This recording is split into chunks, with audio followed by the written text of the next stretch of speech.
Eh bien, me voici encore devant vous pour la deuxième partie. Alors, j'aimerais juste rappeler aux invités que ce sabbat, c'est un sabbat spécial pour les enfants. Et le culte est adapté pour les enfants.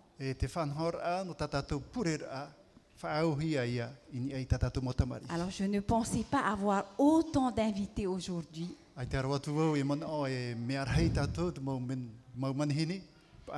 Mais merci pour votre présence ce matin. Alors, le titre de mon message ce matin, Jésus, le meilleur ami.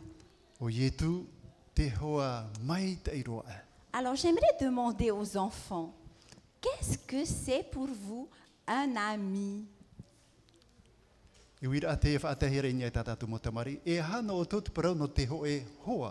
Alors, j'aimerais entendre des réponses. Qu'est-ce que c'est qu'un ami pour vous? Je n'ai pas entendu. Quelqu'un avec qui on peut parler, oui? Allez, les enfants. Quelqu'un en qui on a confiance, oui? Quoi encore?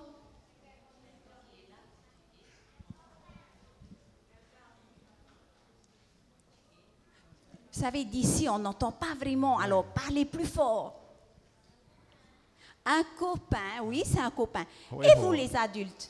Qu'est-ce que c'est pour vous un ami?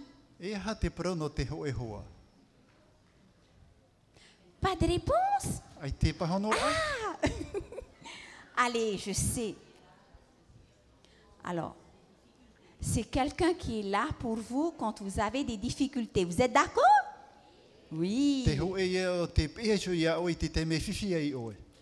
Alors,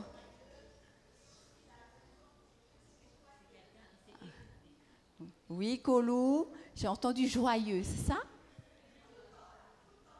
Ah, dans les mauvais jours, merci, Kolou.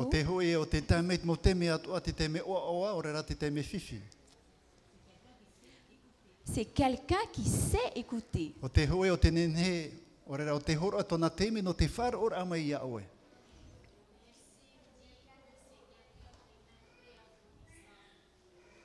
Alors, comme le verset le dit, c'est quelqu'un qui est prêt à donner sa vie.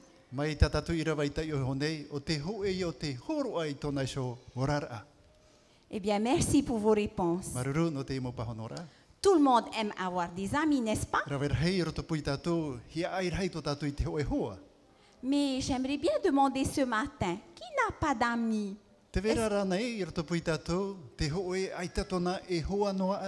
Est-ce qu'il y a quelqu'un dans la salle ce matin qui n'a pas d'amis? Vous pouvez lever le doigt? Ah, je vois qu'il n'y a personne. Donc tout le monde a des amis. Bien. Alors, c'est vrai que nous aimons avoir des amis. Quel moment intéressant nous passons en leur compagnie. Et puis le temps s'envole en jouant, en parlant, en se promenant avec ses amis. Et lorsqu'on a de la peine, le meilleur soulagement, eh bien, nous le trouvons en la racontant à notre ami compréhensif.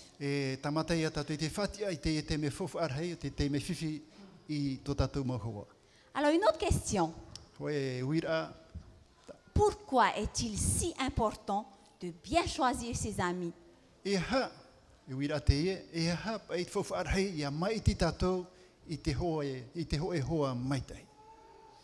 Alors, vous pensez que c'est important de choisir ses amis? Alors, pourquoi? Ah, j'entends là, parce qu'il y a de bons et de mauvais amis. C'est vrai? Ben oui, bien sûr, je regarde notre sénateur, il me dit oui. Ben oui, il faut bien choisir les amis. Eh ben, parce qu'ils influencent d'une manière décisive sur nos vies. Ils peuvent nous inspirer à faire du bien ou nous précipiter vers l'échec. Alors, dans la Bible, quand on parle d'amitié, vous pensez à quel personnage? J'ai entendu là David et Jonathan, et c'est vrai. Vraiment, David, voilà. Alors c'est vrai que ces deux-là sont vraiment des bons amis. Et pourtant, si vous connaissez leur histoire, tout les sépare. Alors David, il était quoi, David? Il était un petit berger, il gardait son troupeau. Et Jonathan, il était qui?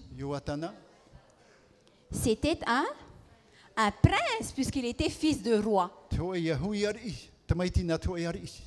Et pourtant, les circonstances vont faire que ces deux-là vont se rencontrer et qu'ils vont devenir les meilleurs amis du monde.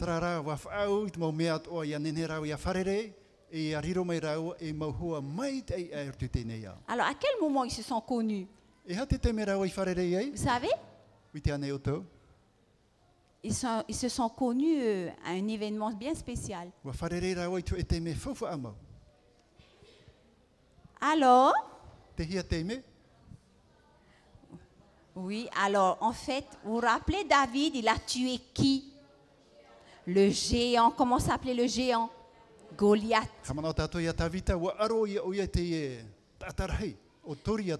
Parce que suite à cela, il a été invité par le roi Saül. Il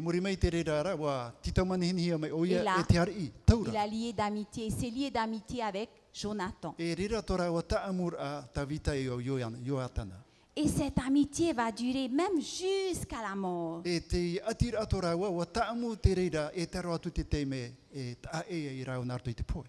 même après la mort. Vous savez pourquoi? Alors imaginez que vous, votre meilleur ami vous dise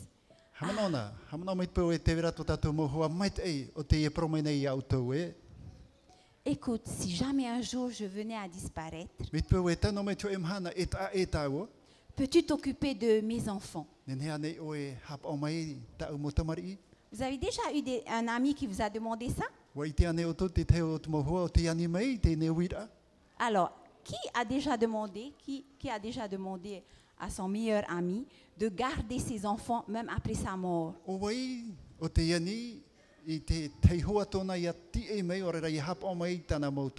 Vous connaissez quelqu'un? Enfin, moi, à ma connaissance, je n'en connais pas à Tahiti. Mais dans la Bible, j'en connais. Eh bien, c'est Jonathan qui a demandé à David, si jamais un jour il venait à mourir, occupe-toi de mes enfants, de ma famille. Et c'est ce qu'il a fait. Voilà, donc c'est vraiment l'histoire que j'aime, l'histoire de la plus belle amitié dans la Bible. Et cette histoire se trouve dans 1 Samuel 18.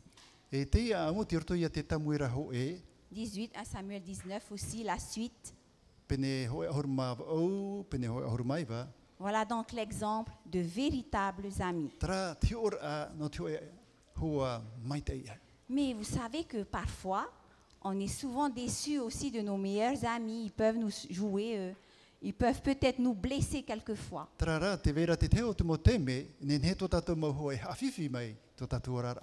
Alors, voulez-vous connaître le meilleur de tous les amis?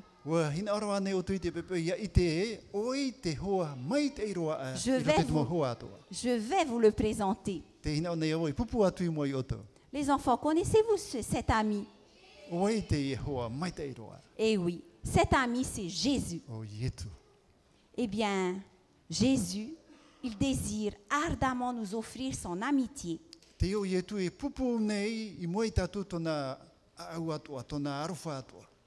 Et si nous l'acceptons, il deviendra un ami merveilleux et fidèle. Mais pensez-vous qu'il est possible de nouer d'amitié avec Jésus? Parce que Jésus est Dieu.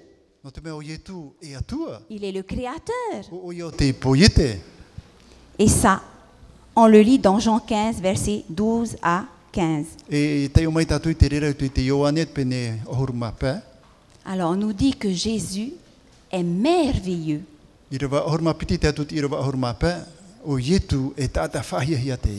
Et oui, Jésus peut-il nous comprendre? Est-ce que Jésus peut nous comprendre? Est-ce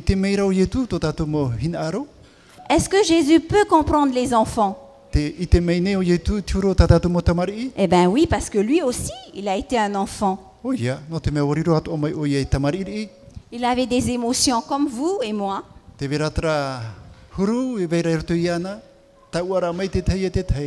Et comment Jésus était-il lorsqu'il était un enfant? Allez, vous connaissez les qualités de Jésus quand il était enfant. Alors dites-moi, comment était-il? Gentil, sage, obéissant. Alors je vous invite tous à lire dans la Bible, dans Luc 2, verset 52. Luc 2, verset 52. Et qui dit ceci. Et Jésus grandissait en sagesse, en taille et en stature devant Dieu et devant les hommes. Et en grâce devant Dieu et devant les hommes. Alors, Jésus aimait-il les enfants? Alors, prouvez-le-moi. Quel est le plus beau récit de la Bible sur les enfants?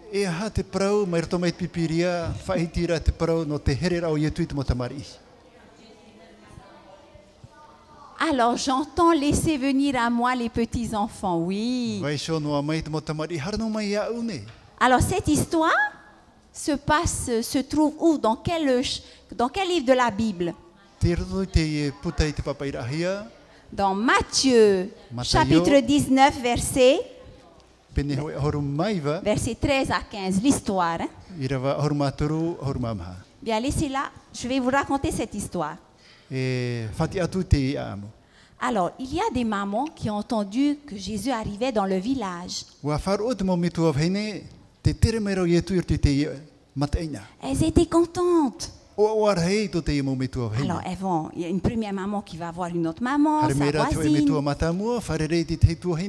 Venez vite, apportez vos enfants, Jésus est là, Jésus arrive.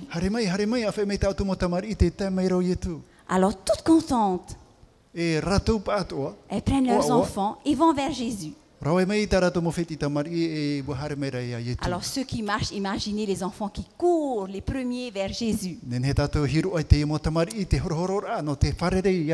Mais qu'est-ce qui s'est passé? Des adultes. Ce sont des adultes, qu'est-ce qu'ils ont fait?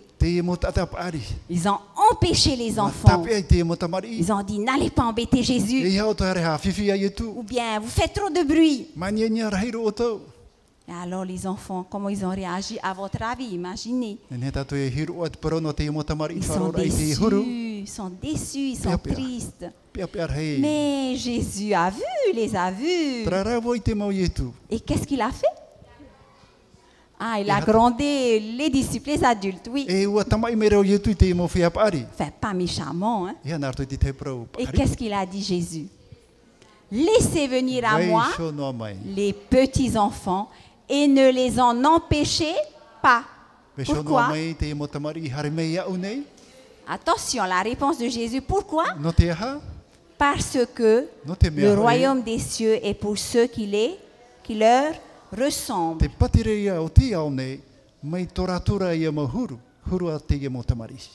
Alors vous voyez un peu, hein?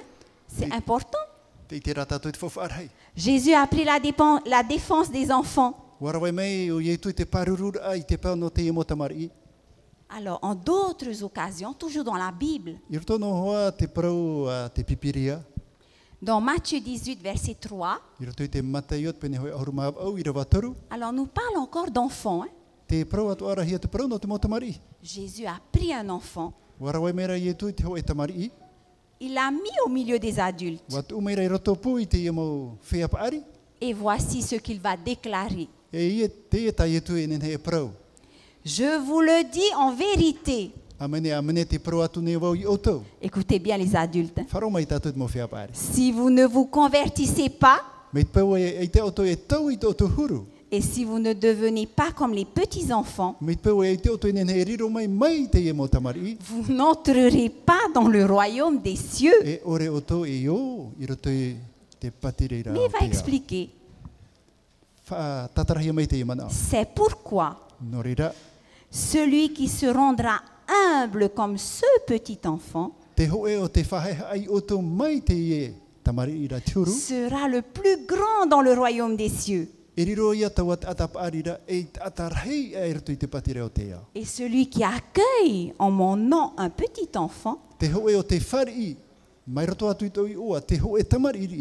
comme celui-ci qui est sur lui, vous savez qu'est-ce qu'il va dire? M'accueille moi-même. Alors les adultes, qu'est-ce que ça vous fait d'entendre ça? Ça donne à réfléchir, n'est-ce pas? En fait, Jésus ici,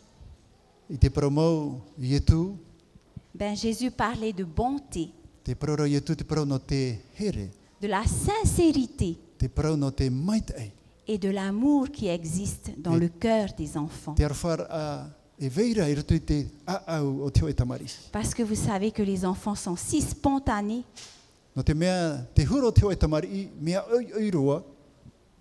Donc, il se souciait des enfants. Il se souciait des enfants malades. Toujours dans la Bible. Je n'invente rien du tout. La Bible nous donne des exemples d'enfants que Jésus a ressuscités.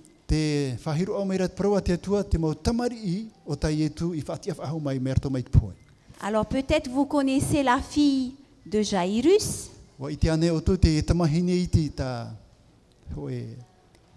Jairus, qui est morte et que Jésus a ressuscité. Et vous avez aussi un autre exemple, c'est le fils d'une veuve de Naïn. Alors imaginez, elle a déjà perdu son mari. Et là, son fils unique, meurt. Et donc, Jésus, lui aussi, il se préoccupe des enfants. Il a ressuscité le fils de cette veuve.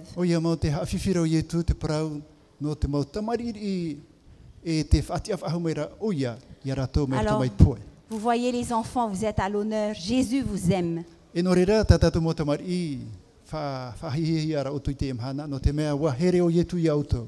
Les enfants avaient pleine confiance en Jésus. Lorsqu'ils demandaient quelque chose, eh bien, il les leur donnait. Un jour, Jésus prêchait toute la journée. Le jour déclinait. Et les disciples préoccupés lui dirent: mais où est-ce qu'on va trouver de la nourriture pour nourrir toute cette foule?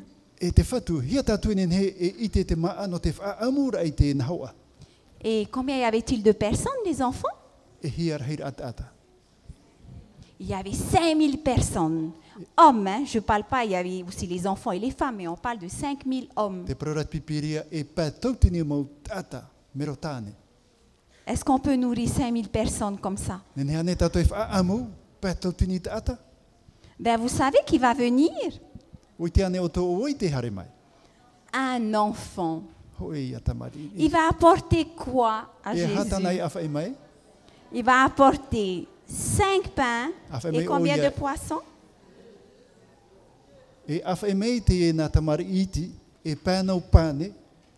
Alors imaginez ce petit garçon. Poisson.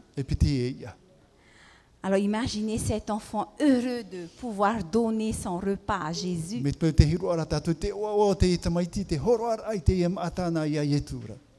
Et alors, qu'est-ce qui s'est passé? Vous savez tous la suite de l'histoire.